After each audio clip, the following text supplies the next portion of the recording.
Um, we're Team Lapatronics, and we'd like you to present to you our invention, which is for surgical tools for minimal invasive surgery, which is for laparoscopic surgery.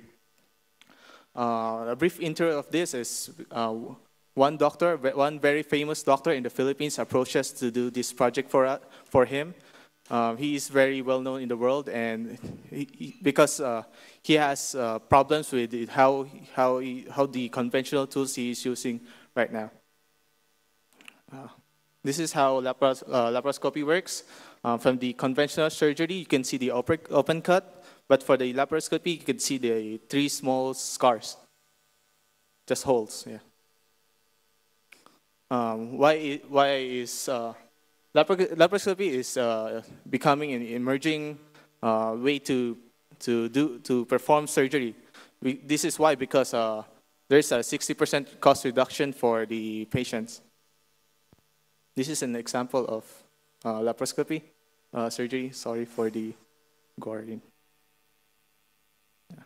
You can see here the monitor, and the doctor is just inserting the tool inside the patient.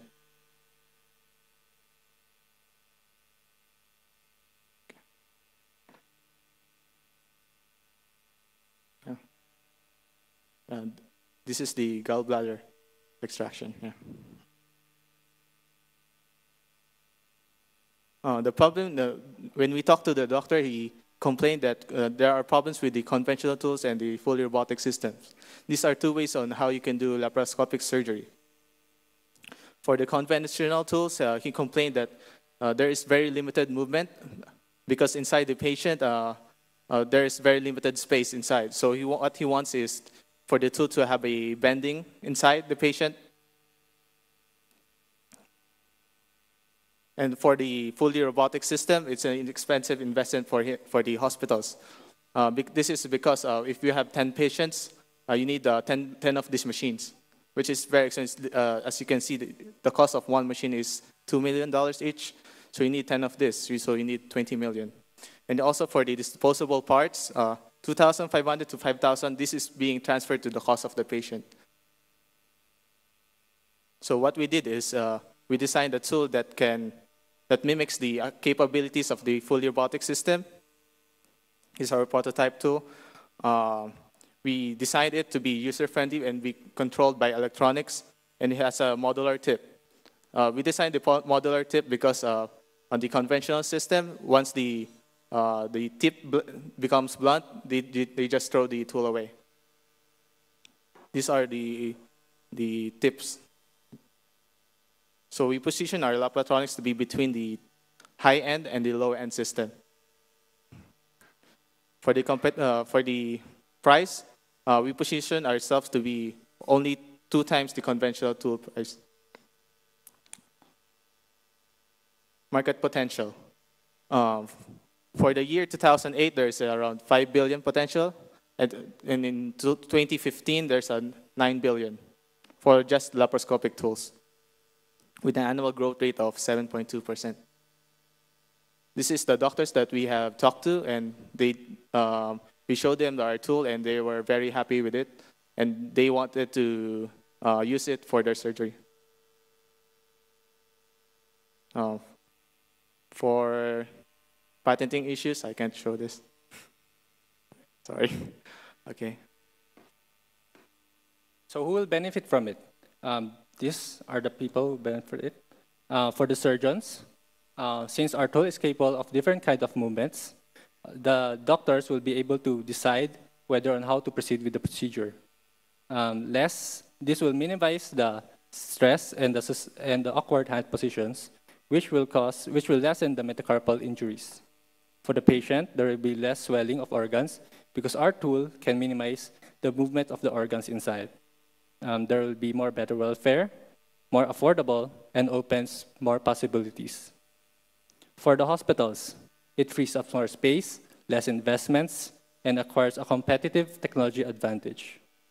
For the income, aside from our sales of the device, we have after sales, tips that we could sell individually, handles that could be customized for the surgeon's hands, services, and trainings. For future development, we'll reduce our 10 millimeter outer diameter tool to a 5 millimeter that will reduce the incisions and reduce the scars.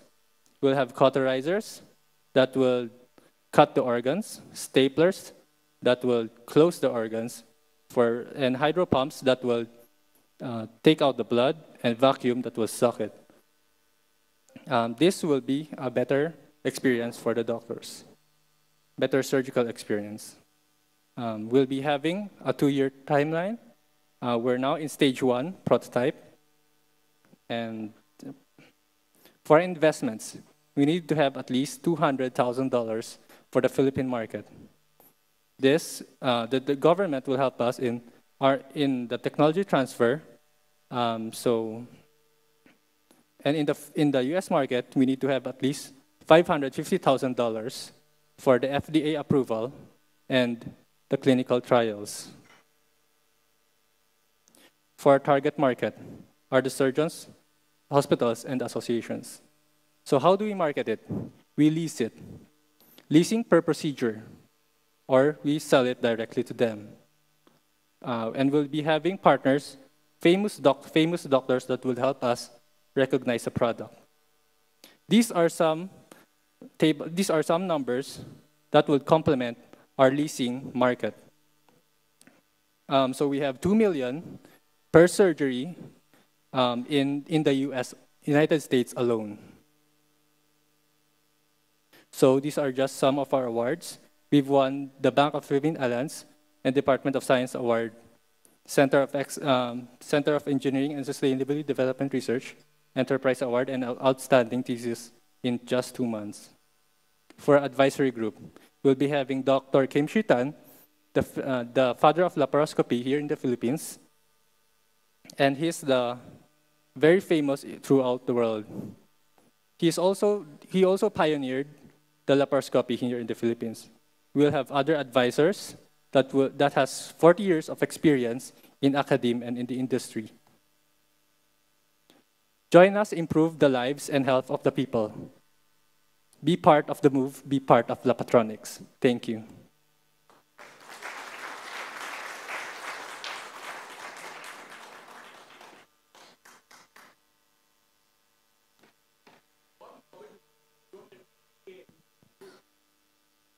Suppose if you don't get the FDA approval, do you have any plan B? Which all countries can you still, can use this tool even if it's not FDA approved? If our patent isn't in the Philippines has been approved, we could use the product. So, right, Tom? That's fine. For the Philippine market, the government will help us with all the clinical trials and all the approvals. And we have different. I have a cost question. Yeah. As we know, in the U.S., there are enormous pressures on healthcare costs, and what you're doing is positioning this above the current cost of laparoscopic tools. So, but you did mention that you would be able to replace tips throughout. So, have you done the total cost of a current laparoscopic gallbladder surgery using current laparoscopic instruments versus the total cost using yours? How different are those costs? Because currently we are on the stage of prototype 1, so there hasn't been really some testings with the clinical trials or in patients. So what you're saying is you don't know how many tools you'll use during a single surgery, so you haven't done the cost equivalent yet? For surgeries? What I'm saying is that given the market realities today, cost is probably the most important factor once you're saying, okay, it's laparoscopic, but you want to use your more expensive tools. So I'm trying to understand how much more it will cost, since that will really drive how you can manage to sell this in a market like the U.S. Okay. And how that compares to current laparoscopic surgery. Currently, for doctors, if they want a different tip, they need a different. They need the whole tool itself. So that whole tool itself costs around $2,000 US. So we try to position our tool to be just 4,000, and that this is just the. This is not the price for the mass market. So if we mass produce this, it will definitely go lower. And then your tips are much lower? Yes, definitely. Okay, so you're saying that it might even be less expensive? Is Yes. that your goal? Yes, okay, that's great. our goal. Thank you. Any more questions? Is there any competing product? I mean, yours is the only one. We only have the low-end laparoscopy as well as the high-end. Is there nothing in between? Currently, there's a competitor, but what he is doing is it's purely mechanical. But the doctor that we talked to, he's the father of a very famous doctor in the Philippines. He complained that because he uses something like a rope inside, so it causes backlash. So the doctors, he said that he didn't want that. Okay. Thank you.